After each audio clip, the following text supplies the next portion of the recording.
The Sabotage show was filmed before a live studio audience. Wait, no, actually, there were some technical difficulties during this podcast. I lost the first 5 minutes of it, so I just thought I'd let you guys know. But I salvaged most of it, so I hope you enjoy.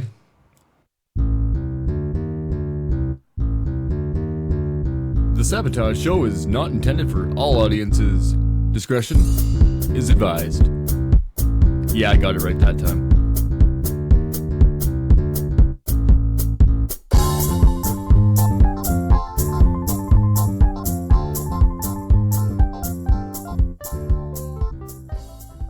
It was 10 o'clock in the morning and I had, 10 emails saying new site member, new site member, new site member.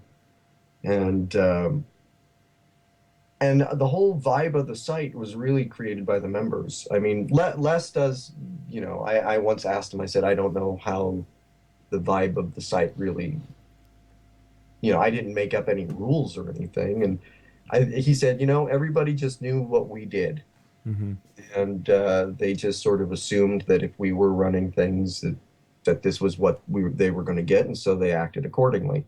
And consequently, in the year and a half that we have been in operation, we have yet to have a single troll attack. Mm-hmm. We have, we get the spam bots every now and then that join the site, but we usually are able to delete them pretty quick, and we have yet to have any kind of real problems. Mm-hmm. Everybody just sort of, they want to come to a place where there's not going to be any drama and they can be amongst friends and just be kind of supported in what they want to do. Yeah, and I really like that. That's one of the reasons that I've even stuck around. I mean, like when I first joined, like I said, I was talking to Mark, our big black hat man, and Miranda. And the one of the reasons I came to the site was because of Decker Shadow. I found one of his videos on YouTube. Mm-hmm. And so when I came to the site, that's when I started kind of looking at other people's videos, and I kind of knew a little bit about that long-haired creepy guy. So I saw some of the collaboration work he had done with Decker Shadow, and right away I started following him on the site too. And I was like, well, why not just post a video, right? So yeah. I when I first joined the site, signed up, it was you that had sent me a message. Mm-hmm. And so I was like, well, I'll search James, right? I had no idea who you were really, and the first one that came up was you and that long-haired creepy guy with Stop the Hate. Yeah. And our nude view. Yes, exactly. So of course right away I was like, what?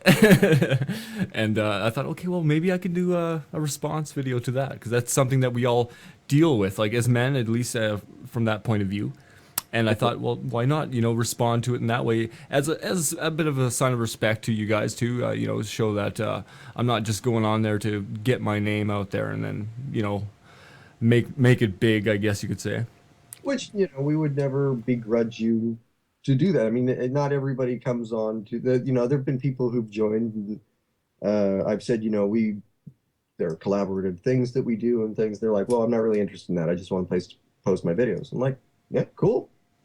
Yeah, why not, right? I mean, it's really all about just like even express yourself. Mm-hmm. It's how you feel. And I like that. I really do like that. It's really great. So one more thing I want to ask you though is, what are your thoughts on where the site's going right now? Every time I think that the site is running out of steam, something will happen and we suddenly get a surge in members, or I was talking to. It's funny because, I remember a week or two ago, I was talking to Fusinator, and I felt like we were, I felt like we were running out of steam. I hadn't seen a surge in membership or anything like that. And he said, the other day we hit an all-time high in hits. Mm-hmm.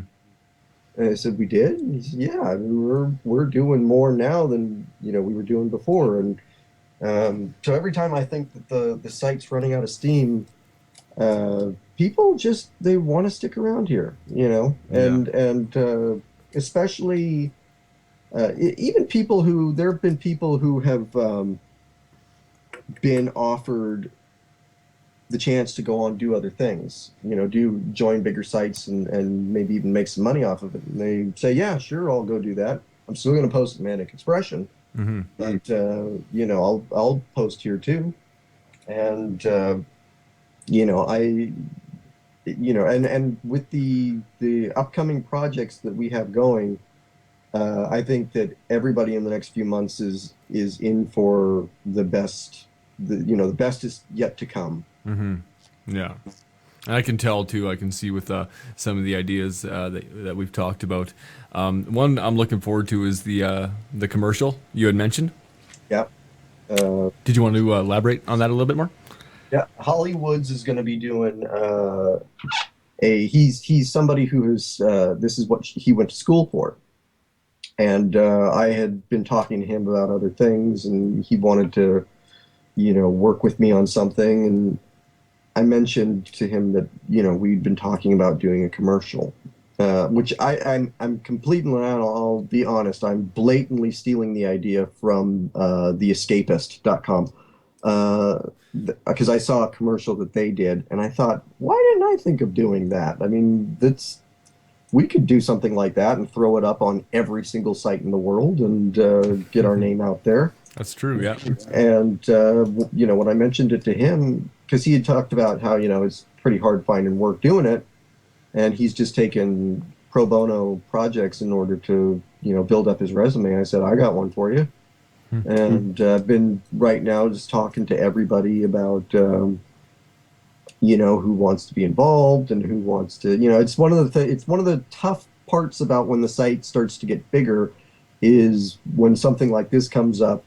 You can't do a 20-minute commercial that shows 306 people. So you do have to, at some point, whittle it down. And one of the first rules that Les and I made up for ourselves was that we were not going to elevate anybody to the status of being the star of the site. That it was never going to be, when we first started, and I was pretty much the only one here. I put the Stop the Hate logo up on the front page just because I had to put something up. And I remember there was somebody who accused me of being egotistical and that I was making this site that was devoted to because at the time my screen name was Manic Expression. That's where fanfic got the idea of naming it that. Yeah. And this guy said, "Oh, he named the site after himself and put his logo up on the front page." And I said, "Okay, I'm going to change my screen name to just my name, and I'm going to, I didn't want my logo up there forever. I am technologically inept, so everything in those early days was me trying to figure out what I could do." And but the great thing is so many times the things that end up changing the site are not things I asked for. I mean, our logo was created by Oliver Judd, and I didn't ask for it. He just sent it to me one day Wow. and said, "Hey, I did this. What do you think?" And I said, "I think it's going up on the front page, is what I think. I think this is our logo." And it's over and over again. People, I get these things where it's one of the reasons why, sometimes people will say thank you for creating the site, and I say to them, this is something I may have got the ball rolling, but the site is what it is because of everybody here. Mm-hmm. With just me here, it's not much, but everybody came along and pitched in, and it's like a barn raising. We all worked together on it. One thing I noticed is even since I've joined, because I think I was around 275 or something along those lines. One thing I noticed is that when I first joined, there were definitely points in a few. There would be sometimes an entire 24-hour period where the people that had posted say blogs or videos, those 4 posts would be there the entire day, right? So one thing I've noticed is, we've hit 300 members, but I'm also seeing like a rate of videos and blogs and forums, podcasts even, kind of come up more and more and more. So now you're seeing these kind of get rotated through a little bit faster, and people are contributing to the site more than they were even when I joined, which wasn't that long ago, right? Yeah, we have times when things, I mean, there obviously, if there's a holiday or something like that, people are sort of, weekends are usually pretty slow. Mhm. But the other problem, and this is again a tech problem that I'm just unable to fix, is there are times when, for whatever reason, for 24 hours, a blog or a video gets stuck in that top spot. And everybody who, and this has happened to me too, it's not like immune from it, where you post something and you're not number one, you're number three. Mhm. And it's one of the things that we've been wanting to do for a long time, pretty much since day one, is to move the site off of .webs, Yeah. and because it's extremely limiting, and we have to deal with their glitches, and we're kind of confined to their format. It's one of the reasons why, I mean, the front page is something that I've desperately wanted redesigned from, I mean, we've gotten it to about as good as it can get, but I'm not really satisfied with it. But it's about what we can achieve. Yeah. And it's one of the reasons why, I mean, early on when I started talking about trying to make some money from the site, people were worried. They thought that, well, we've got a good thing here, James. We don't want Mhm. you, to start making money so that you can do what we've seen happen on other sites, and suddenly it becomes someplace it's not really for us anymore. Yeah. And I said, look, I want to make money so it's more for you. I Hmm. want to make money so it's something that I can invest into making this a better site and do I mean, everybody wants to do the projects where we all get together, where there's, I, I've talked forever about wanting to do something where we get like 10 of us together and do like a round table discussion about whatever film or something. Hmm. And but it's one of those things where you gotta have money to do it. Yeah. And but for a site that has in our in our year and a half, we've made a whole $5, I think. Uh, we've managed to grow far larger than I ever thought that we would. I mean, we last month hit 1 million hits, Yeah. and that's something I never expected to have happen. Yeah. Yeah. It's even gone up substantially since then, actually. Yeah. Yeah, it's that's still staggering to me. I mean, I remember when I talked to Fusinator once, and he said he asked me if I wanted to know what our ranking was on the internet, Hmm. how we stacked up against other sites, and I said, I was sort of amused by it. I was like, what are we, like number 5 trillion on the list? And he said, no, we're in the top half million in the world. Yeah. It's in the top 40,000 in America. Wow. And I could not. And then the next month, he said, "Oh well, our status has changed." And I said, "Oh well, I expected that. What are we now?" He said, "We're in the top 400,000 in the world, and we're in the top 30,000 in America." Wow. And that was in the span of a month. Yeah. And so it's one of those things for a site that has no budget. all, we've managed to do just through word of mouth a lot more than I ever expected that we'd be able to do. Well, maybe you did something right. Maybe all it took was just having somewhere people could go and like you say, express yourself and be able to have an opinion without being trolled. And even what I'm doing right now is just having this idea to do a podcast, and I've been doing it for some time on another site. It's nothing compared to our site, but where I was able to do these just say what was on my mind, I guess. And then when I came here, I was like, well, maybe I could do this. Maybe I could try it out for the site. And it's done pretty well so far.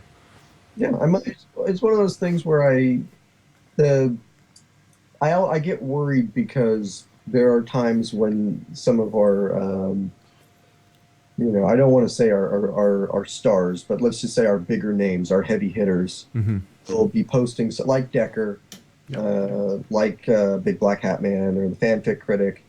Hmm. They post something and it gets like 4 comments and like 50 hits. Mm-hmm. And I worry, like, are they going to get to the point where they think, well, maybe this isn't worth it? And they say, hey, you know what? That's 50 hits I wouldn't have gotten if I wasn't here. Mm-hmm. And, the comments, yeah, are always, I mean, that's sort of been from day one something that I can't really complain about too much because I so rarely have a chance to make comments myself. Mm-hmm. But whenever there is a what I say about my show and about my blog is I would rather get 3 comments from the people at Manic Expression, who I know, or even if they disagree with me, they're going to make an intelligent argument. They're Mm-hmm. going to say, "Hey, James, I think you're full of shit, but this is why." And and then you can have the discussion, you can have the debate, and it opens something interesting up. And maybe I change my mind, or maybe they change their mind. I'd rather have 3 of those than 100,000 comments on YouTube where every other one is "you're gay." you know. Yeah. Then that's pretty much exactly what it comes down to. Is apparently you're homosexual if you have an opinion that doesn't exactly agree with theirs, I guess. Oh. Well, I'm doing one of the ones that with the Stop the Hate that I'm going to be writing. That will be the next blog. Will be I've been watching the stuff about Paula Dean, Mm-hmm. and everybody. I find it really funny that you'd think that everybody would start hating on her, but her comments were so hateful that of course hateful people are going to gravitate toward them, and they're going. The defense has been, well, 'cause she's losing the sponsorships and all that, and they're taking away her freedom of speech. Mm. They're, the PC police are coming in and they're taking away her freedom of speech. And I've wanted to do this for a while, but I've been waiting for the right thing to happen where I could write this, where I can say, freedom of speech doesn't guarantee you a sponsor, and that a sponsor has the freedom of speech to be able to say, I don't want to associate with this freedom of speech. Mm-hmm. And um, I mean, from day one, the people that didn't like Stop the Hate accused me of being politically correct, which is apparently a crime. I know. Yeah. Yeah. Yeah. And I, Actually, that was one of the questions I wanted to ask you.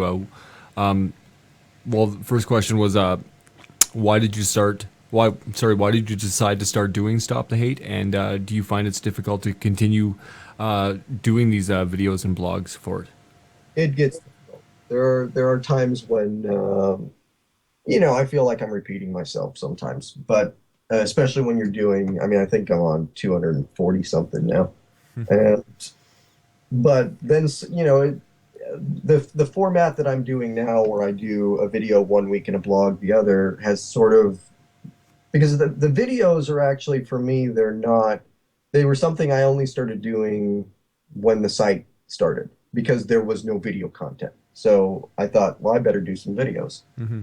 And the thing about doing the videos that I found right away was, like, the very first video I ever did, I couldn't look into the camera, and Yeah. I had a really hard time getting my point across, and was really nervous. And as the videos went on, and I was, the people of this site were sort of like, I mean, it was almost like they were saying, "It's okay, James, it's okay," you know. And I was really quickly started to be able to get a little bit more animated, to be a little bit more confident, Mm-hmm. and I started to find that the videos, I mean, Stop the Hate is a video series I don't even feel is, it's not that great a series. It's me in front of a camera, and I don't do any editing, and No. I just sort of ramble, but I do it for myself. I do it just because it's something that, I mean, to think of, like, the one that you pointed out that I did with Creepy, Yeah.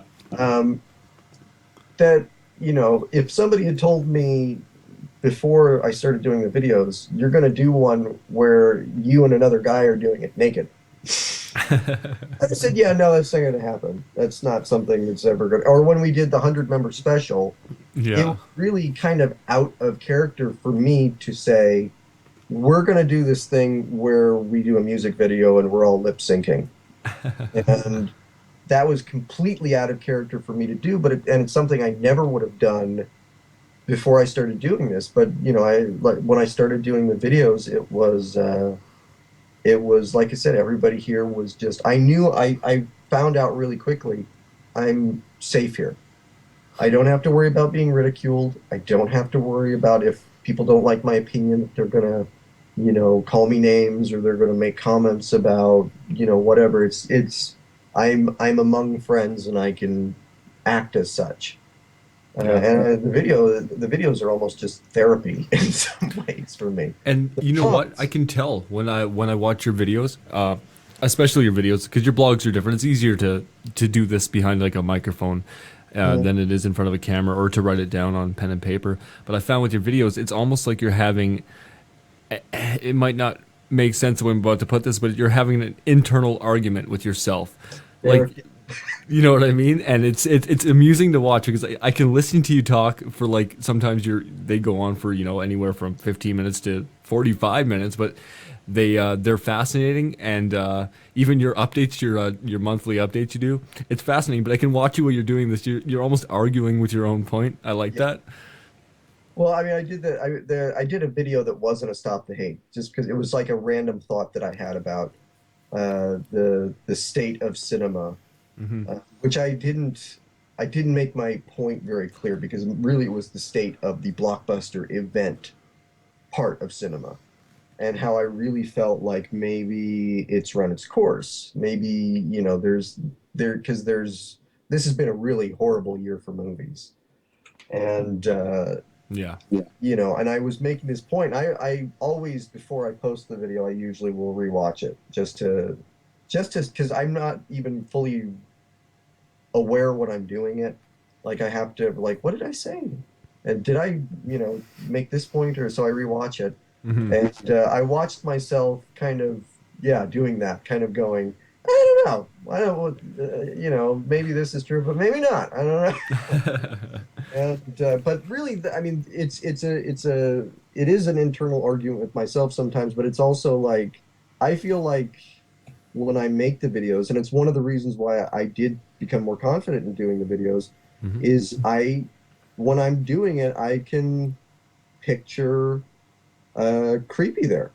I can picture less there. I'm waiting for their response. It's sort of this is my half of the conversation. Hmm. I want to hear their half of the conversation. And I mean that's the other thing with the videos is it's not just therapeutic, but I do feel like I have friends here.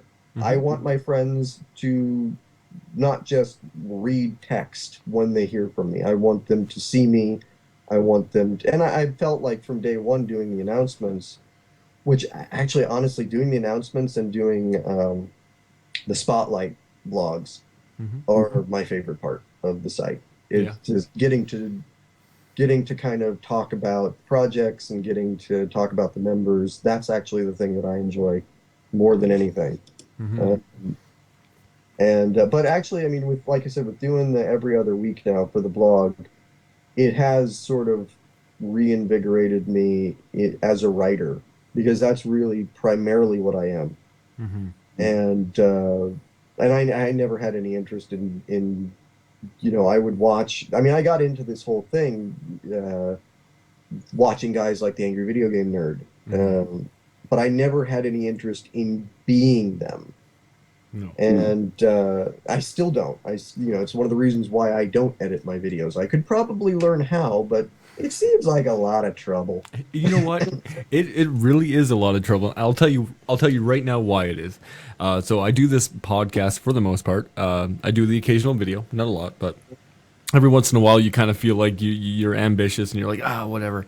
And so the first one I did, absolutely no editing whatsoever, right? But then after you do that first one, you're like, oh, I screwed up on this take. Maybe I should edit this part out or try to maybe get it better the next time. And the next thing you know, you're doing 10 takes on that same thing. Whereas how was it the first video you did? It was fine. You know what I mean? So with this podcast, now what I find I'm doing is I don't edit anything. What you say and and what I say, it's what they're gonna hear, and Which is, I I mean, think they like it. it's the way that I digression session and something cinematic. Hmm. that they're done. And there are times when, I mean, there are times when we're in the middle of it, and I'm thinking to myself, man, is anybody going to listen to this all the way through? But then I stop and I go, you know what? I'm having so much fun doing this Oh yeah, it is. It's fun, hey. The digression session is so much fun. just because it's just whatever it's amusing because I think I don't know, I wasn't on the first one. It's funny because I didn't, I mean, when I'm running things, there are times when things slip by me. Hmm. And somebody said, what did you think of the last digression session? I said, what is that? I said, that's our podcast. I said, we have a podcast?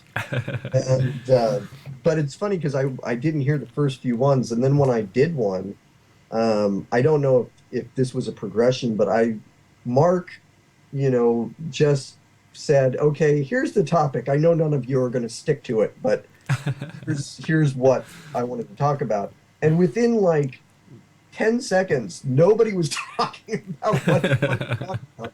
That And guy has infinite patience too. He'll sit there and he'll just let everybody go on about what they're talking about, and then he'll be, "All right, guys, back to the topic again."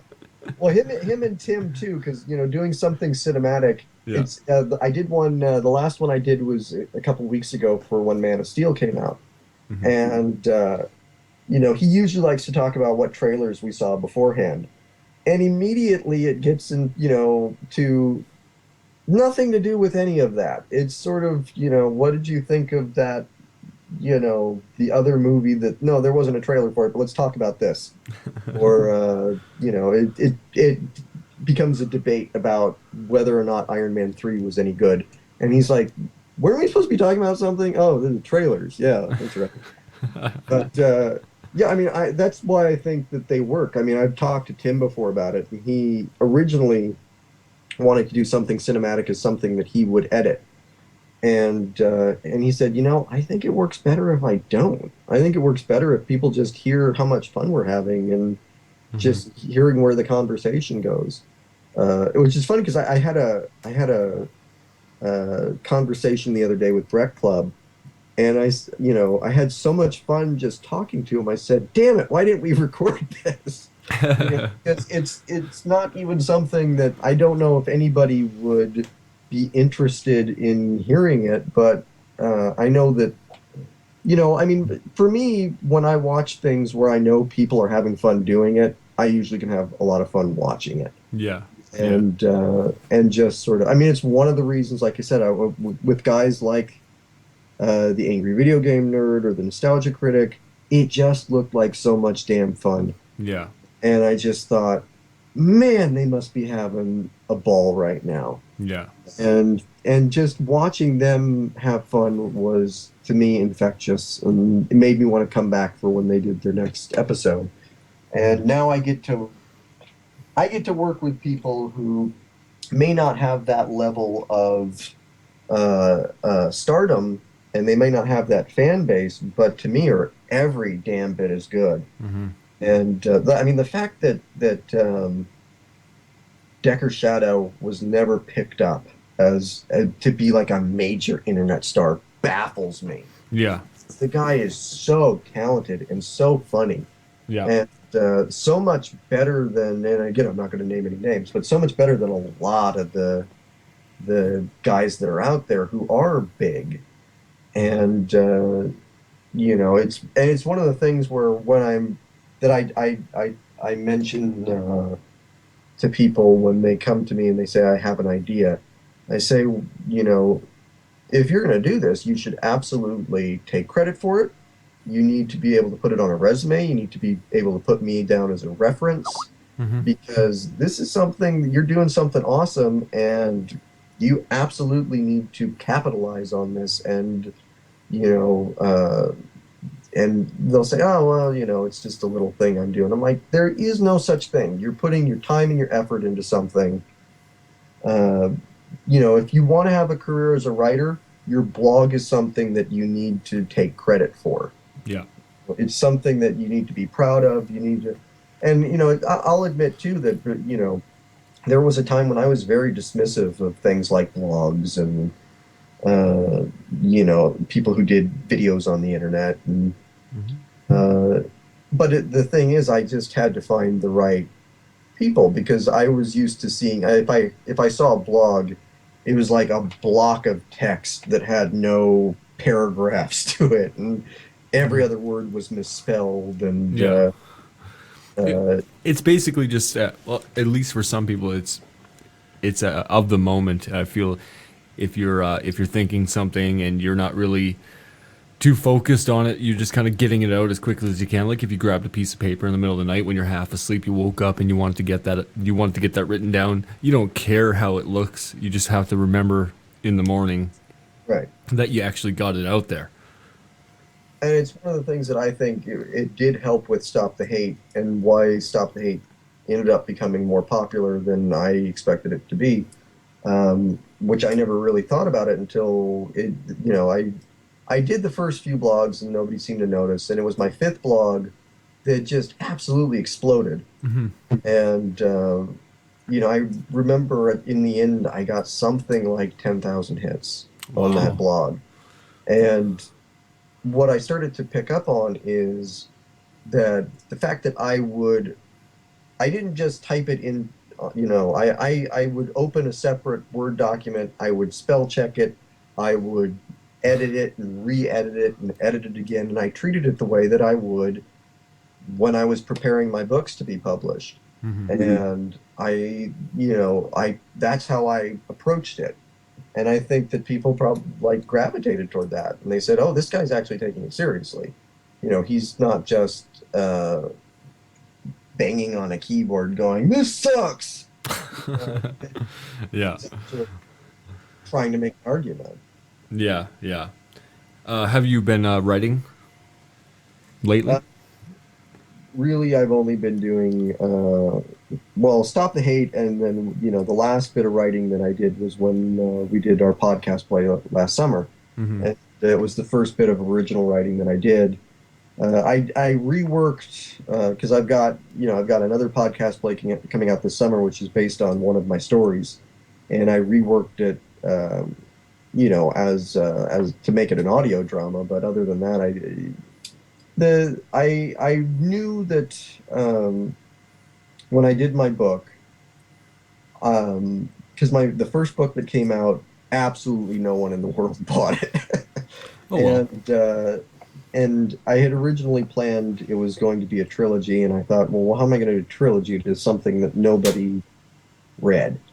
And so I thought, okay, I what I decided to do was I was going to republish the first one, but with the second and third included, and I was just going to do a single like trilogy edition. And then I thought, well, yeah, but there's this other story that I wrote, and I really like that, so. And I sort of argued with myself for a while, like, yeah, but that doesn't fit in with the trilogy. And I ended up going, well, yeah, but what if I just kept going? Yeah. And I just decided that if I was only going to do it one more time, uh, then I was going to do every story Yeah. I had ever wanted to write, and I was going to do it the way that I wanted to do it.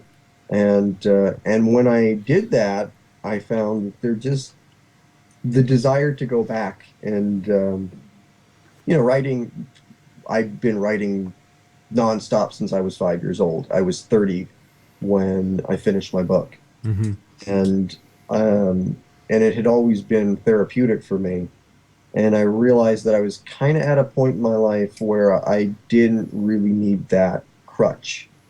And the thought of getting up every day and starting a new book and trying to come up with ideas, I just thought, I'm kind of tired. And Stop the Hate was going on at that point, and I was more interested in doing that. And then the site came along, and now too. I mean, with the podcast plays, which are doing that first one was so pleasurable because I had worked for a little while in the film world, and it was such a fucking nightmare. That I mean, I would never want to go back and try and work in Hollywood again. What did you And do? uh, as a screenwriter, and as I mean, I had directed. I directed several short films and two feature films, Hmm. uh, and completely independently, and uh, trying to. I got very close to selling one, uh, and ended up it's funny because it wasn't funny at the time, but I had I had talked to Lionsgate about it, and they said, well, you got to set up a press screening, and you set up a press screening, and then when there's some press about the movie, we'll take a look at it. Hmm. And there was I was living in Long Beach, California, and there was a little art theater down the street from where I lived. And I went to them and I said, hey, I'll sell out your theater, because I'll have the cast there, I'll have the cast's family there, everyone will show up, and we will fill up your theater. And they said, yeah, sure, no problem. Hmm. Date was set, and the press was going to be there, Hmm. and we're working towards. We were still editing the movie, and we were waiting for the score. And the guy who was doing the score just stopped returning our calls. Oh no. And we're literally like, I mean, I'm on the like doing the thing where you call somebody and then they don't pick up and then you redial, and we had a temp score that he had done, and they were individual tracks, and we're trying to cut them to fit scenes. Hmm. And in the end, we ran out of time, and we missed the press screening, and never got a second chance. So it was one of those, and then years later, when my first book was published, uh, came very close to selling that. I took a meeting in Beverly Hills with Hmm. this law firm, or not law, they were like a brokerage company, Yeah. but were trying to start financing movies. And I knew immediately, when I got to the office, that they were serious people, because it's like, Wilshire and Rodeo Drive, top floor penthouse office. And I go in there, and the secretary actually offered me fat-free water, which I thought she was joking. She actually handed me a bottle of water that said fat-free on it. And I go and I'm talking to the guy, and he's offering me $1 million, for the budget. And I had decided that I was going to go in there completely prepared. So I had cast the movie, I had found a director, I had found a composer, I had literally, I came to him with this portfolio, and I said, the only thing that is missing right now is money. Yeah. And he looked at it and he said, this is great. This is great. Okay, here's the first thing we're going to do. The first thing we're going to do is we're going to tell these people that they have jobs. They don't. We're going to use them in promotional material, and slowly we're going to phase them out, and we're going to bring in bigger names. Hmm.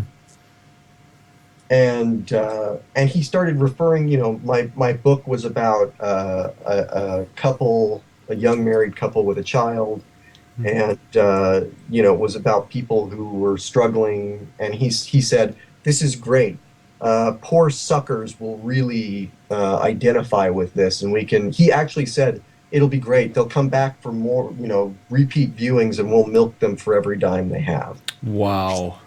And I literally, I was like looking into the blackest soul that I had ever seen. And I took a couple other meetings, and it was kind of the same thing. Yeah. And I ended up saying, I can't do this. I just can't. I mean, one guy said to me, well, I really like your book. He hadn't read it, but he really liked it. Hmm. And he said, but the thing is, this Twilight is really popular right now. I think if we tweak your story a little bit, we could piggyback off of that. That was the last meeting I took. Because at the time I didn't know what Twilight was, Yeah. and I had to look it up, and I immediately went, "Yeah, no, we're done. Can't do this." And Harry Potter's all the rave right now. Harry Potter and Twilight. I guess yeah. I guess Harry Potter would have worked out better.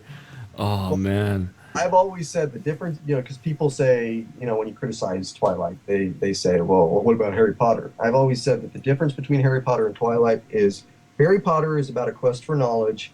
Twilight is about trying to land a man. That is written by a Mormon. That's That's yeah.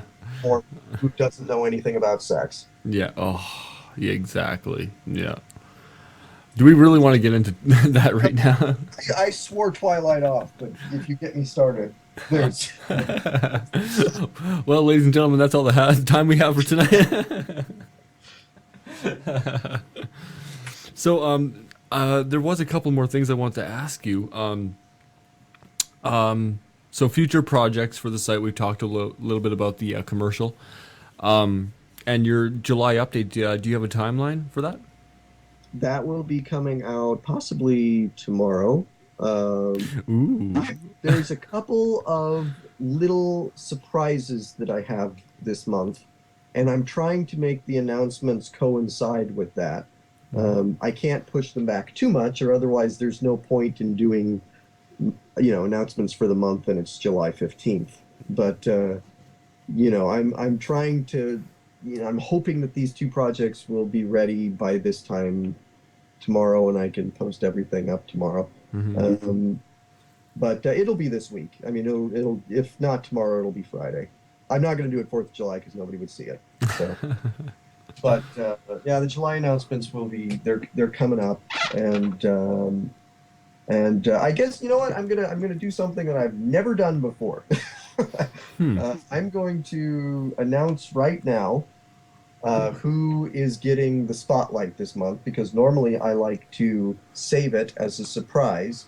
Hmm. But the spotlight this month is going to a member who I really feel like deserves it, and I was really happy to sit down and write this. It's a guy. I don't know if you've heard of him. He's called Moderately Annoyed Canadian, and I wanted to do the spotlight on him this month. Oh, I kind of know him. He lives next door here in Canada to me. Him and Creepy have a thing going. Oh no, no, no, no. That yes, we do. Actually, On that later, because I hear he's doing an interview soon. yeah, we're gonna be doing one later this week for sure, and also I'm gonna be talking to Break. Yes, I almost forgot his name. Yeah, what is it? Brett Club. Break Club. Oh, see, I was thinking Breakfast Club again because I knew he mentioned that was one of his favorite movies, and that's where he got the name from. Yep. He had sent me a message earlier the week, asked if I would interview him. I was like, well, of course I will. Oh, it's funny when we were like I said, I was talking to him earlier this week, and he had done a blog that were his like I think his top 20 favorite movies, Hmm. and he's rattling down like the list of what they are, because we really just we got together to just talk about movies, Hmm. and when he got to his number one movie, he said it was Breakfast Club, and I went, really? And I thought, God, that was stupid. His fucking name's Brett Club. The poster for Breakfast Club is his picture in his profile. Yeah, And, I'm shocked that that's his favorite movie. yeah. Actually, there's a bit of a project I'm going to be working on with Mark, Big Black Hat Man, pretty soon here, and I'm hoping actually to get the site, a lot more members from the site involved in this project. Will be announced on my update as well on my site. I'm not here to plug my site at all by any means. This is all about Manic Expression today. Oh, by all means, plug your site. No, that's for later. That's for later because it's a sister site to your site. So I mean, it'd be weird. It's kind of like Be incestuous. yes, exactly. That's what I was thinking. I'm slightly aroused at the moment. But yeah, there will be a project I was hoping to do for Manic. I've been talking to Big Black Hat Man about, and we'll see how it goes. We'll do a bit of a test run, and hopefully everybody on the site will be somehow involved in it. I'll give you guys an update on that hopefully on Friday. Well, and I know that you're also part of the 300 member special, Hmm. which is another project that's on its way. But as with every 100 member special, it'll be more like when we hit 330 members. The thing will actually go up, but that's currently in the works. And I wish it's one of the, we're the big project right now is Creative Chaos, the documentary that Decker made about the site. Mm-hmm. And it's one of the it's sort of, I mean, I guess I should have seen this coming, but it's one of the regrets that I have is that, we did like 30 interviews with people, but that was like almost a year ago, and now there's so many more people that I wish were in it. I wish you were in it, and I wish we have a I'm a big fan of Lady Dandy. Mm-hmm. Actually, I am too. She's I mean, when I saw her first video, I immediately emailed her and I was like, "Oh my God, you're fucking amazing." Mm-hmm. Yeah. Same with I think it's Bright Eyes. She's pretty new too. She joined about maybe Yeah. 2 weeks ago. Have you seen any of her work? Yeah, I'm the one that recruited her. Really? I saw her on YouTube, and every time I see somebody on YouTube, and my qualifications before I talk to anybody are you a talented person, and are you not an asshole? And if you pass those tests, I will email you and I will tell you about the site. And yeah, Bright Eyes. I had watched her videos, and she's great. And we've recently had Adam J, who Mm-hmm. I've been a big fan of for a long time, and he's joined the site. Mm-hmm. There's another guy, and I'm not even going to try because I will completely screw his name up.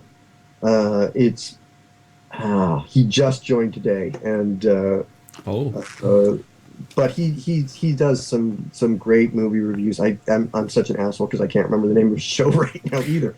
don't Just worry. look at every video. Eventually, you'll find him. Yeah. Um, British guy does movie reviews. Gurning chimp. I'm just gonna start listing the people from another country. Very too though, and I mean it's one of those. It's I it's funny because there have been and this only sort of this is a very limited number of people that this would happen to, but there are times when there are things that happen in the world, and I find out about them through manic expression. Mm-hmm. I remember when Sandy Hook happened. I think it was Jockerly wrote about it, and he had wrote about it and posted it immediately, and that's where I found out about it. Mm-hmm. And actually, I mean, I'm hoping Jockerly comes back because Jockerly was sort of he was one of the people that like me. Like he likes to talk about fun, geeky things too, but he'll take on serious topics. Mm-hmm. And so I hope that he comes back soon. He had to take a hiatus, but I'm hoping he comes back soon. It's one of those. I mean, I've done every now and then there'll be an occasion where I feel like I need to thank people, and it's like one of those things where it's like a Three Stooges short where they're all trying to go through the door at once and none of them can, and so I'm suddenly going I'm trying to think who's on this site. It's too many awesome people. I can't think of them all. Yeah. And, I mean, like I said, I mean, in a year and a half, there has yet to be a person that I have had to even really have any kind of a serious conversation with about, yeah, you need to tone it down, or you need to whatever. It's funny because I worried that we were one of the criticisms I got when I was on that other site was I found out that I could delete comments. And once I found out that I could delete comments, I said, this is fantastic because I don't have to put up with shit anymore from people who are just coming here to pick a fight. Mm-hmm. And they would call me a fascist and, oh, you deleted my comment. You don't want to have, you just want people to kiss your ass. And No, I just don't want to be. You know what? I don't. You know what? You can call me a fag. I don't care. I have nothing against gays or anything at all. But I don't think that everybody needs to see the word faggot on a well, site. yeah, that, and I mean, it was too. I mean, my when I was doing Stop the Hate, not everybody agreed with me. Mm-hmm. And, there would be times even when I remember, Les, who is a staunch conservative, um, which he and I always make the joke that I never thought I'd be friends with a conservative, and he never thought he'd be friends with a liberal. But we disagreed on things, and he would say, "Well, this is what I think," and I'd say, "This is what I think," and we'd shake hands and say, "Thank you, sir," and I you didn't sway me, but you made a good argument. It Yeah. was when people came on and said, "James, you're a fucking asshole. Let Hmm. me tell you why, faggot." I would go, "Yeah, no, this isn't staying up here. This isn't." The ones that though always bothered me the most, and it didn't even matter. It didn't matter to me what their argument was. If they started attacking another person in the comments section, Hmm. it immediately was. It's funny because I learned early on, after some trial and error, I learned what a flame war was. I learned what trolls were, Hmm. and I learned how to deal with them, which was to just you ignore them. They wither and die if you ignore them. Yeah. Whenever they went after somebody in the comment section, I mean, there was one I one of the most controversial articles I ever did, which I found this really funny because I thought it was a fluff piece. It was stop the hate on nice guys. And it was saying, you know what, ladies, there are nice guys out there. You always say there aren't. There are. Stop dating assholes. Hmm. And I got called the most, misogynist and all these things. But there was one guy who left a comment, and he said, "I know what you're talking about because I'm alone. I'm really lonely, and I can't find anybody who wants to be with me. And it's really depressing." And he's just pouring his heart out. Hmm. And suddenly everybody turned on him. It's like, "You're a whiny little bitch." And I lost it. And it was the last Flame War I ever did because you realize how pointless it is Hmm. because it's people who want to have a fight. So if you fight back, no matter what you say, you lost. Yeah. Yeah. And it's maybe it's the I got too much of my mom in me because whenever there was a fight, it was hard for me to back down. But it's another great thing that doing what I do has taught me is not every fight's worth having. Hmm. Sometimes when you got somebody who all they want to do is knock you down, you get up and you walk away Yeah. because what they want you to do is get up and punch you, and then they punch you back, and Hmm. that's what they want you to do. It's what they're after. And that was a hard lesson for me to learn because my initial response is to come back and go, "Fuck you." Yeah. And Because uh, you were in a sense just trying to protect this person. I don't, yeah, there are a lot of people, sorry, there's a lot of people you can have create a site. There's a lot of good people out there with a lot of ideas and artistic ways of looking at things. But when it comes down to it, somebody like you do have a big heart, and I can tell, and you care about people. And if it wasn't for that, I think that this site probably would have gone down the toilet even a month after it opened. So it says a lot about the person running it, and I guess the staff working with them. So I give you credit. You've done a great job. well, yeah, appreciate that. It's the only thing I can figure is that the internet has it's such an important tool, and it's such a I mean, it's really kind of an evolutionary tool in some ways. I mean, it has changed us almost down to our DNA. And the fact that so many people just use it to call people names, and I've said it's a tool for good, but so many people just use it as a shield to let their to be anonymous and let their innermost demons out. Hmm. And I think people are just tired of it. I think when a site like Manic Expression came along, people just said, "Oh, thank God." you know, I Yeah. just want to go online and not be called gay. Yeah. Yeah. Exactly. I mean, even the homosexuals are getting tired of being called gay. Yeah, I But mean, so many people going, "Leave me alone. I got a cock in my mouth right now. I don't need you calling me names." yeah. And it's just like, talking to, I mean, Creepy has talked about this before, Hmm. living in the deep, dark South, Hmm. he does, and being bisexual is not an easy thing. No, no. But when he can go to Manic Expression and make a video, he had a show.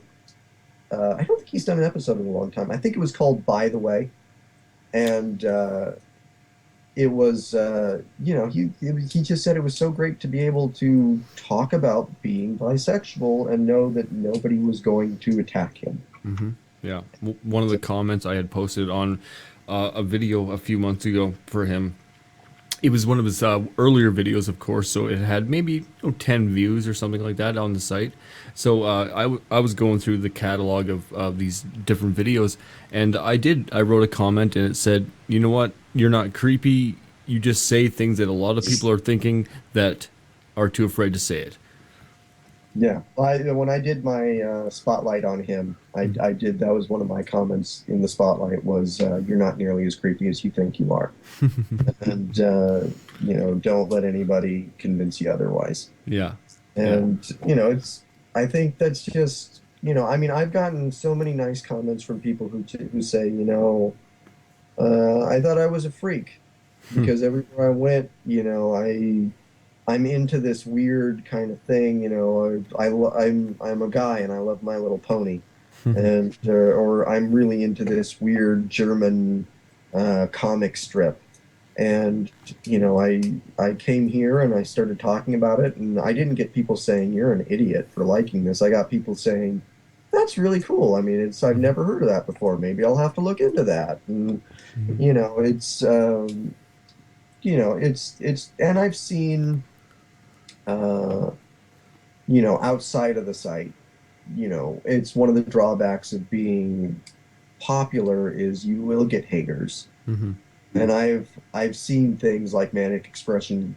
One guy called us a cult, and I think he was thinking of like, people in robes greeting you at the door with this blank smile, like, come in, and it's one of the things where, I've learned to, again, ignore it because I think, you know what, we're in here having a good time. Enjoy your sour grapes out there. you know, um, I mean, it's one of those because I've just come to look at the bright side. I'm like, you know what, when you have haters who make videos about you or who write blogs about you or whatever, it's because they think you're important enough to talk about. Yeah. So that's how I look. I look at it almost as a compliment anymore. Yeah. No, and that's exactly it. I like the idea of, you know what, even if I'm not completely interested or fascinated by what these other members are posting on the site, I definitely, it still grabs my attention, even if it's not something that I would have gone about looking for intentionally. I like the idea of being able to see these different ideas and opinions from other people, because that's the whole point, is that maybe they can open up your eyes to something new, and that's always interesting to me. I mean, I don't know about you, but I like to see new ideas. Yeah. Well, I mean, I'm a fairly mainstream person. I Hmm. mean, when I did my top 100 favorite movies list, Hmm. Yeah. it was, the movies that are on everybody's top 100 favorite movie list. But I'm just sort of, I want to watch Star Wars and I want to watch Citizen Kane and I want to watch Taxi Driver. And I'm not somebody who's going to have as their number one movie some Z-grade zombie film that only 9 people in the world have ever watched. Hmm.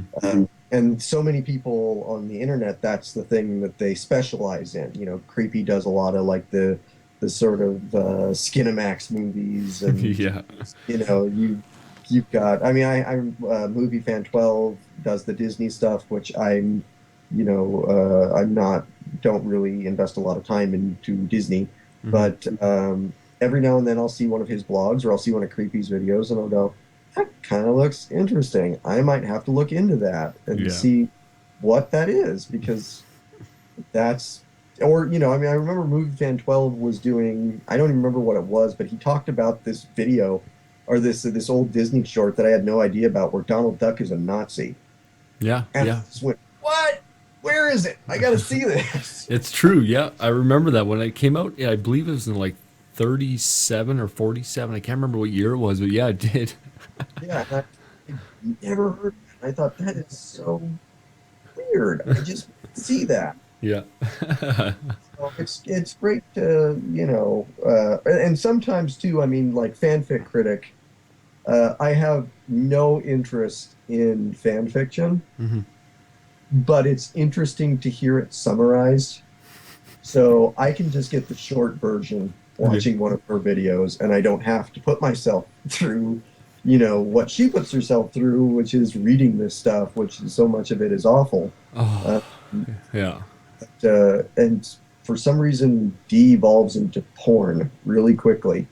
But, it's sometimes it's just, I like. I remember and sometimes I'll find something I genuinely love. Decker did he did his Summer of the Planet of the Apes Yeah. last summer. And I'd seen the first one, but after he started doing the reviews of the others, I was like, I kind of want to watch these movies. And then I immediately went out and bought the box set because thought, man, these are kind of cool movies. I really want to, I want to have these. Hmm.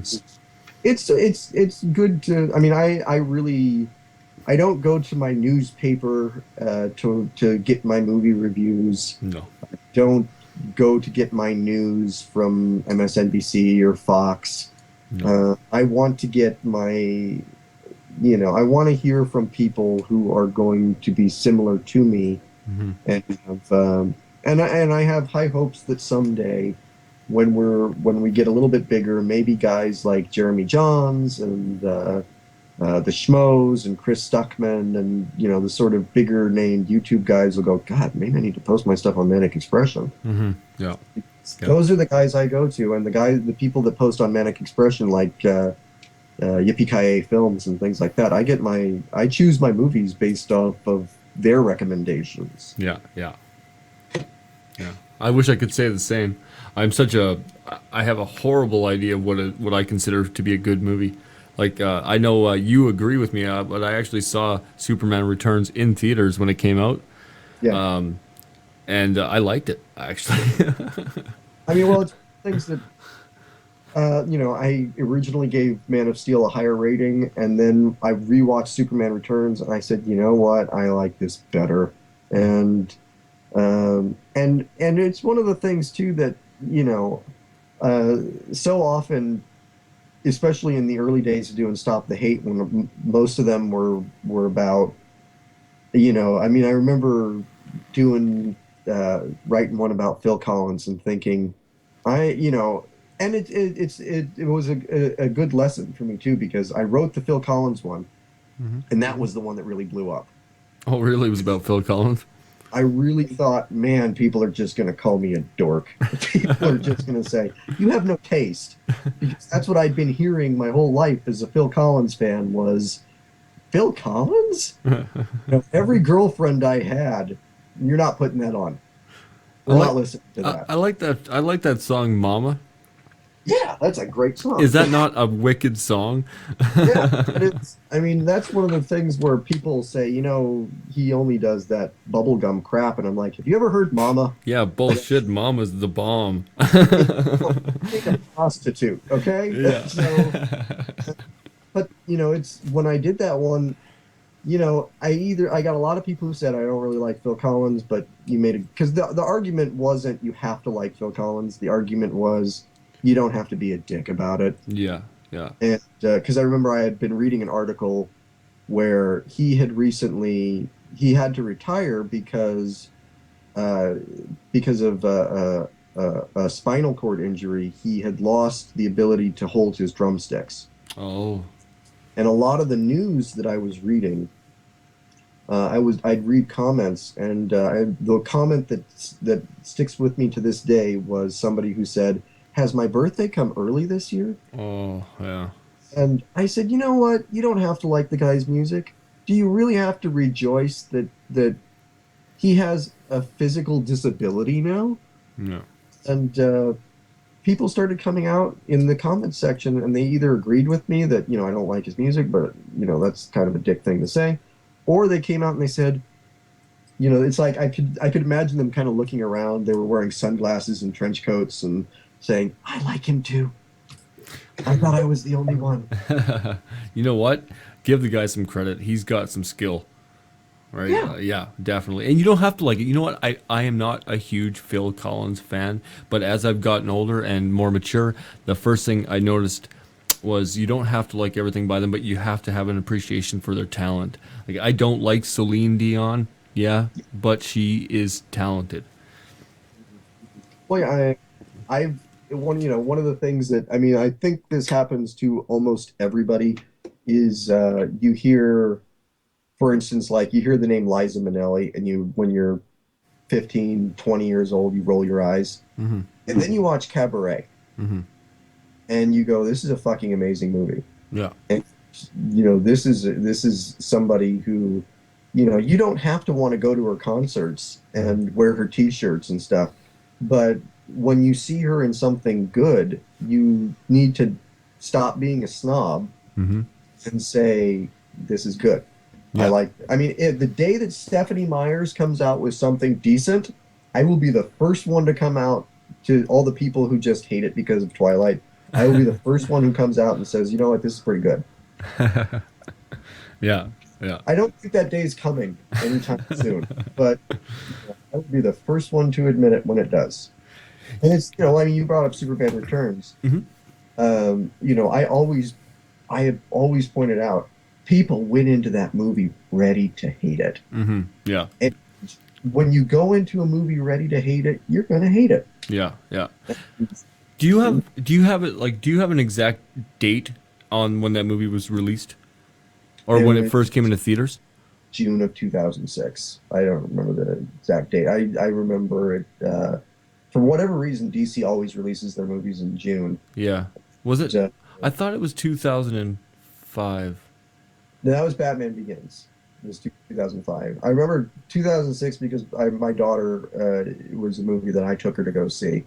So, because she was old enough to go. Hmm. And so, yeah, she would have been 4. Okay, okay. Yeah, because it was almost the year to the date because it was the Calgary Stampede was in town, and I went to go see it instead of going to the Stampede. Well, that day anyway, with the girlfriend, and we went and saw it, and it was I liked it, and we had to go early. We had to leave a little bit early because she had to work the next day, but I liked it. Ended up buying it. Yeah. Well, it's the thing that I always like to point out too is when movies are retroactively hated. Yeah. Because when the movie came out, everybody liked it, Hmm. and then the critics loved it, and it got good reviews, and it made money, Hmm. and then at a certain point, it just didn't make enough money, Hmm. and the studio said, "Yeah, we're just going to go ahead and reboot," and suddenly everybody went, "It's a failure! It sucked! It's horrible!" And it's like, "Oh, wait, the bandwagon's leaving. I need to jump on it." Yeah, I And was just gonna say it's all about the bandwagon. You know what? That's the part that pisses me off is they want it to fail because they want something to shit on and to talk about. It seems like nobody can think positively. They just have to think in a negative way. well, I mean, I pointed this out too with the movie Daredevil. Hmm. Uh, I remember the movie got good reviews. It made decent box office. It Everybody I talked to at the time had liked it. And at some point, and it was I think something like Ben Affleck was with Jennifer Lopez, and it got kind of sickening because it was like everywhere. Hmm. And at some point, it was just like, yeah, Daredevil sucks. Daredevil was stupid. Daredevil was awful, and it was a bomb. And I mean, I love it now that a movie has to make $1 billion in order to not be a bomb. Yeah, yeah. I keep hearing Man of Steel, like a lot of people who just really hated that movie say, well, the movie, it just completely bombed. And I'm looking at it going, it's been out for 2 weeks, it made $500 million. Yeah, yeah. At what point does a movie, you know, uh, qualify as being a hit, you know, without, I mean, I think too, I mean, I talked about doing that video where I felt like blockbuster fatigue. Hmm. And a big part of it, I think, is I remember this happened 2 years in a row where I went to go see the A Team, and and I came out and I was like, oh my God, I love that. That movie was so much fun. They're gonna do a sequel. It's gonna be great. And I went home and every comment was that movie sucked. This movie was stupid. That movie was horrible, and it never got a franchise. Hmm. And then the next year, Green Lantern came out, and I Yeah. came out and I said, that movie's so much fun. That movie's so great. And I came out, it was like, that movie sucks. That movie was horrible. That movie was, and it's like, and I pointed this out too. I mean, Green Lantern was a movie Hmm. that my kids really enjoyed. Hmm. The Dark Knight was a movie that my kids were bored to death in. Hmm. I love The Dark Knight, but The Dark Knight took a character that children had always been able to enjoy Hmm. and it completely excluded children from it. It was like Batman is you don't get Batman anymore. That's for grown-ups. Hmm. And Green Lantern was a movie that said, "Come on in, everybody. Bring the kids. We won't make you think too much. This is just going to be a guy with a magic ring who fights aliens." Hmm. And that doesn't have to be deep, intellectual, Oscar-worthy cinema. I No. mean, it's And I think that's where people are starting to forget what the idea of film is was meant to be. It was supposed to be appealing to everybody. It wasn't supposed to be appealing to just one generation or one age group. And I think that a lot of the kids are missing out on a lot of possible uh, good movies out there. Like I don't think The Wizard of Oz was meant to appeal just to one age group, and it really did appeal to everybody at the time. yeah. I mean, and they were able to, not even that long ago, pull that off. Hmm. And it just seems to be that something.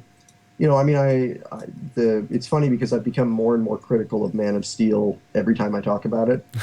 But the thing that I really was able to put my finger on it when I watched Superman Returns. What was bothering me about Man of Steel, and it was that it was absolutely joyless. It was here's a character that it's all about wish fulfillment. It's Hmm. all about he can fly and he's like the nicest guy in the world and he'll come and he'll rescue you. And it just became he's super depressed the entire movie and then he's just going to punch bad guys for 45 minutes and buildings are going to fall and remind you of 9/11. And I Oh. just watched the movie and I was like, yeah, I don't want to be Superman anymore. Watch Superman Returns, it's got the music and it's got, he's saving, Yeah. people from burning buildings and yay, Superman, and Yeah. it's sort of there just was a point, and it really I call it the curse of the Dark Knight. I love that movie, but after that movie came out, every movie had to be the Dark Knight. Yeah, And Nolan had success with that one, so of course they were looking at him to do the next DC film and so forth. And I pointed out, when Stop the Hate began, the first GI Joe movie came out, and the first GI Joe movie is crap, but it's also kind of fun. If you're going in and you're looking at it just purely as I played with those toys Hmm. when I was a kid, it's kind of fun.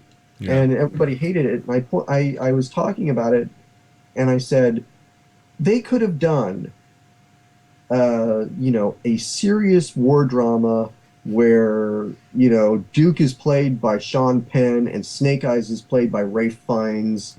And it's, Cobra Commander is like Bin Laden. And, it's set in Afghanistan and it's R-rated and their limbs are being blown off. And I said, you know what? That would be a great movie. You know what it wouldn't be? G.I. Joe. Yeah, exactly. Yeah. I think Kevin Smith he should have done the new Superman movie. Yeah. Did you ever hear the story about he was supposed to be the original writer director for the Superman Returns?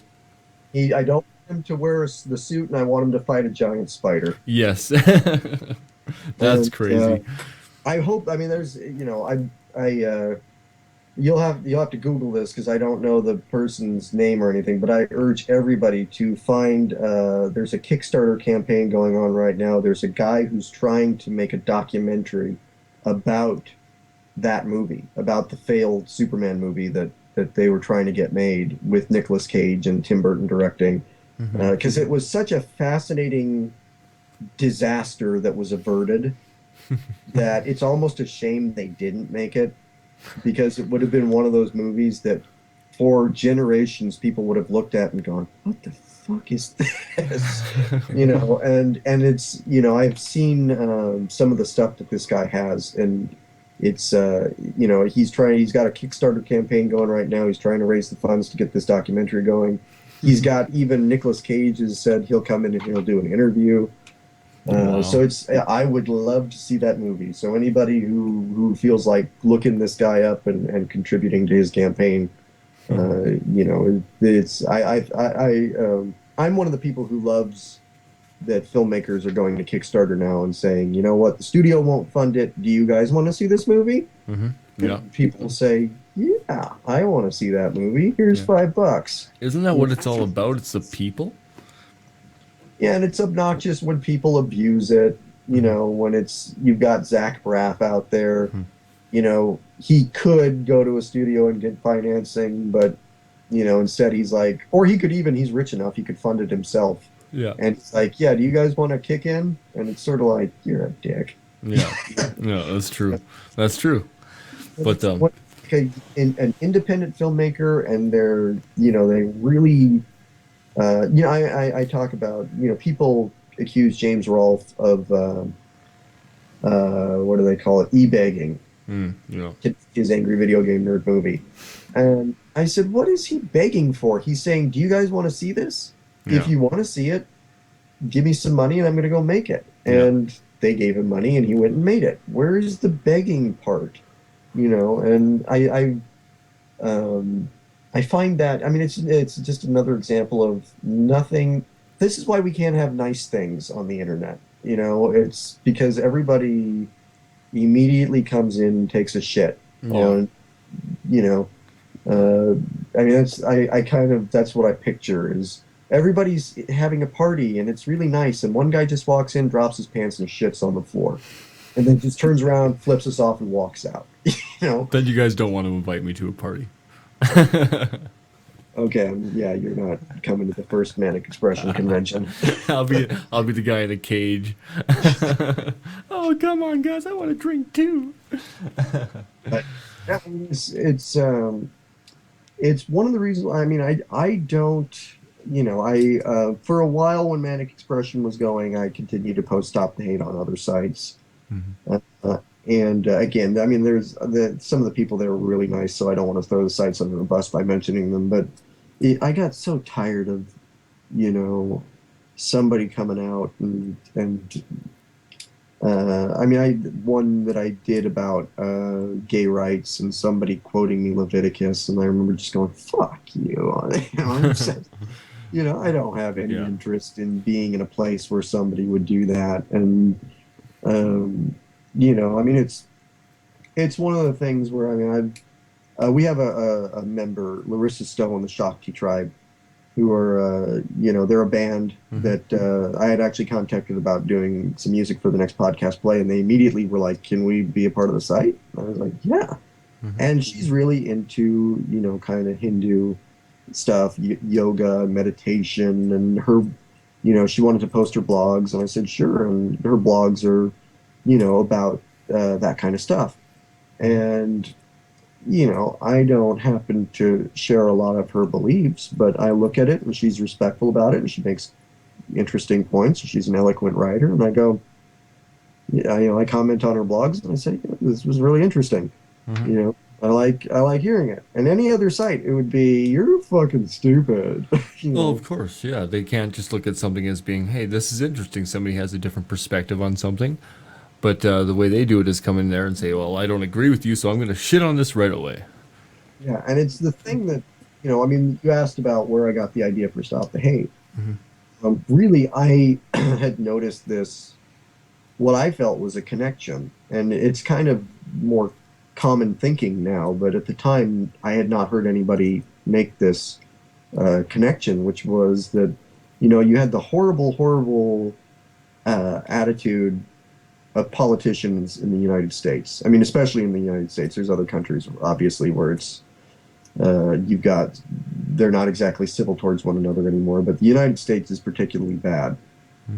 And then you've got geek culture and people, you know, ranting about George Lucas ruined my childhood, and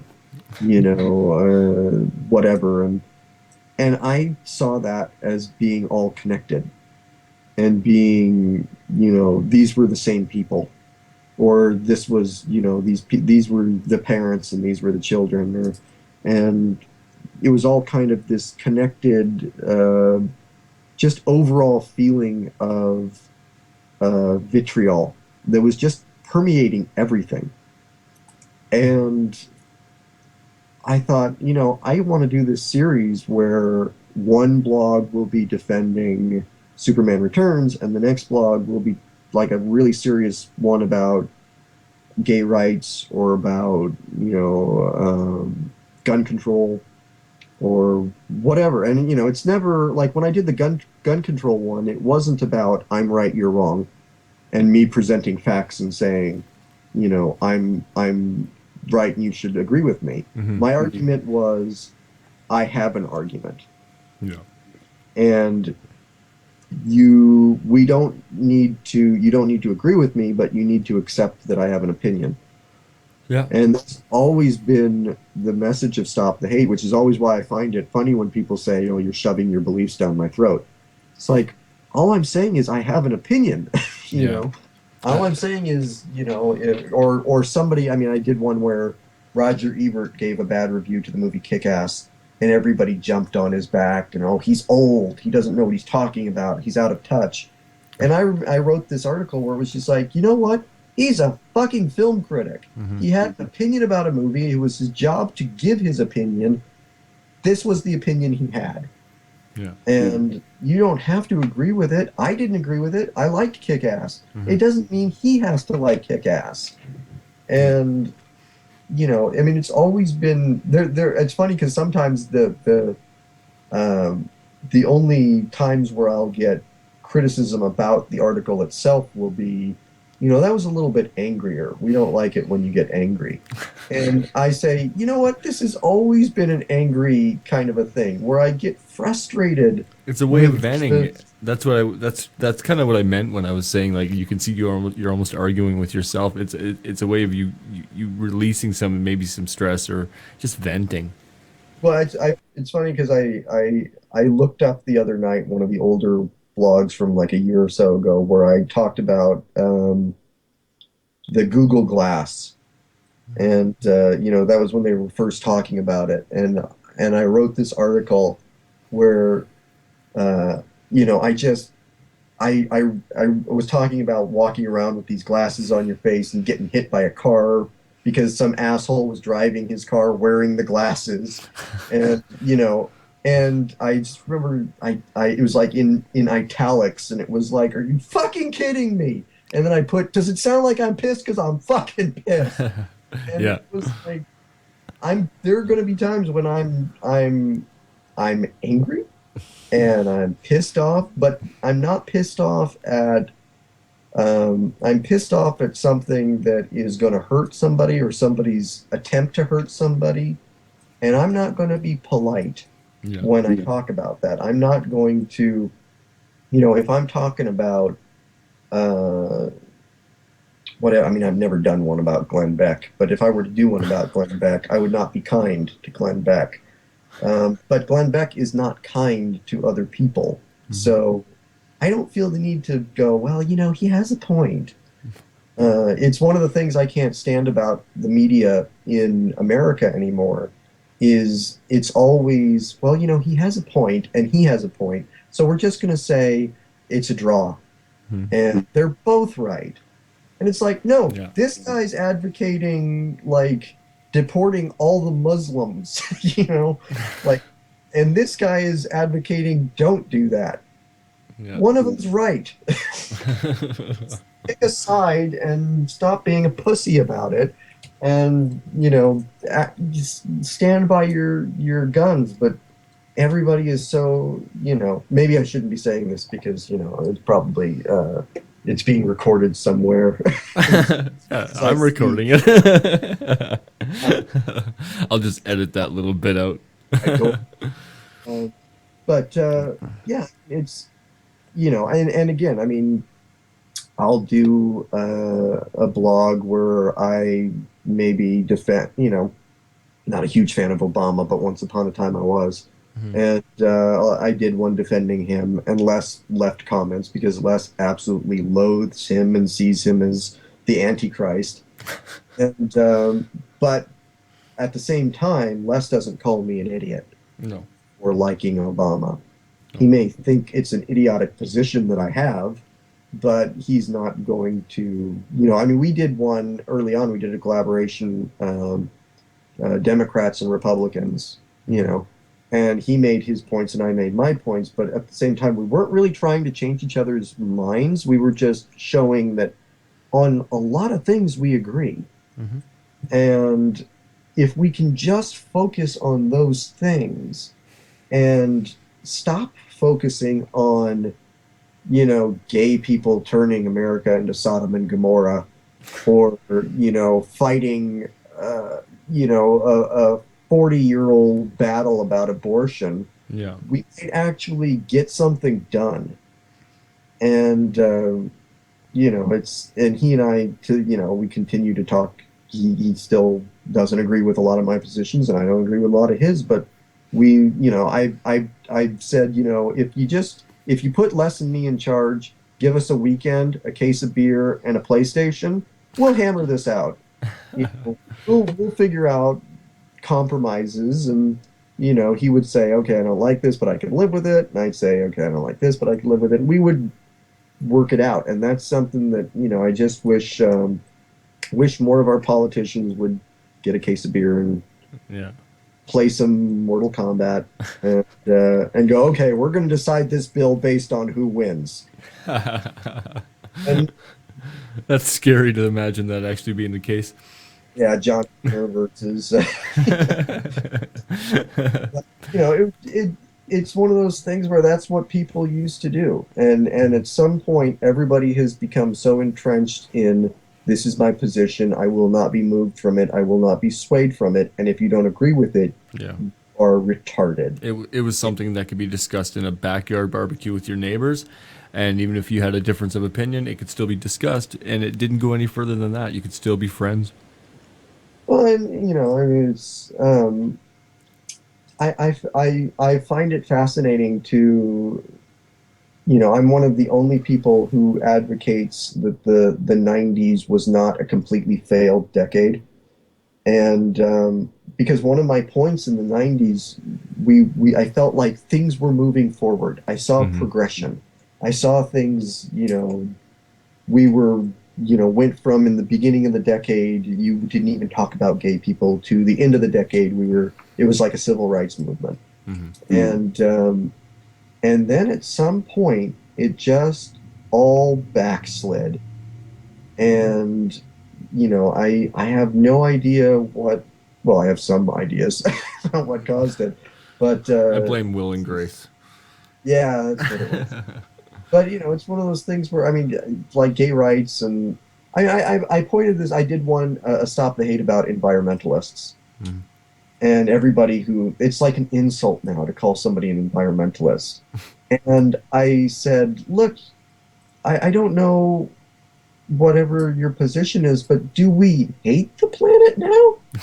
Is that what is that, because it used to be people would recycle and it was just nice. It was Mhm. just like, we're going to do our part, we're going to chip in. Mhm. And now it's like, you're a communist because you separate your cans from your, uh, at what point did that happen and why? And why can't we just, why is that a thing now?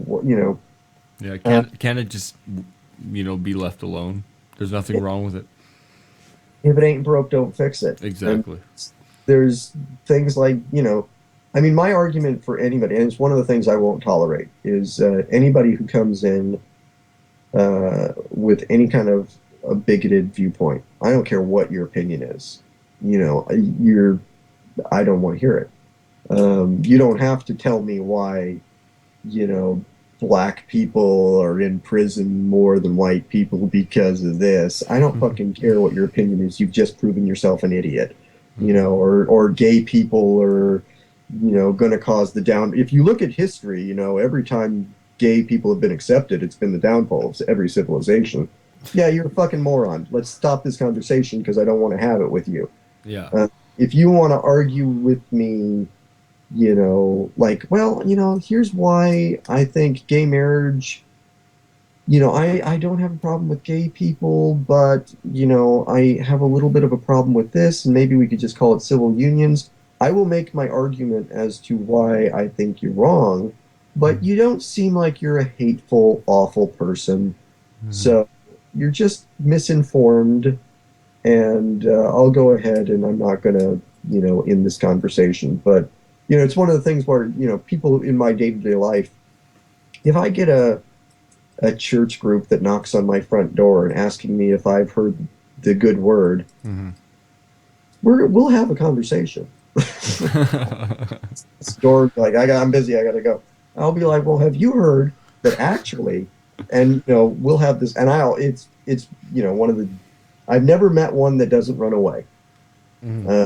They argue with me for a little, especially the younger ones. They argue with me for a little while, like, well, the Bible says. I'm like, well, the Bible was written 200 years after Jesus died, and it was decided by a council of pagans who were trying to save their empire from being split into two. And, Exactly. uh, it's not one of the, I'm not going to say you're an idiot. I'm just going to say, yeah, this is your opinion. This is my opinion. What do you think? Hmm. And they always end up going, well, enjoy hell. And they, uh, Yeah, yeah. There's if I want to read a old piece of fictional information, I'll just pick up my Lord of the Rings, The Hobbit. there's, have you ever seen Bill Maher did a documentary about religion? Hmm. And there's this awesome moment in it where he's talking to these people at a religious themed amusement park. Yeah. And, he's making this point like, did you know that the story of Christ is pretty much lifted wholesale from like 100 different uh, mythologies that predate him, that were around 1,000 years before he was, 2,000 years before he was? Hmm. And this kid goes, well, yeah, but it's sort of like Star Wars Episode One, The Phantom Menace, where Anakin was a virgin birth, and Bill Maher's looking at him like, "The fuck are you talking about?" Yeah.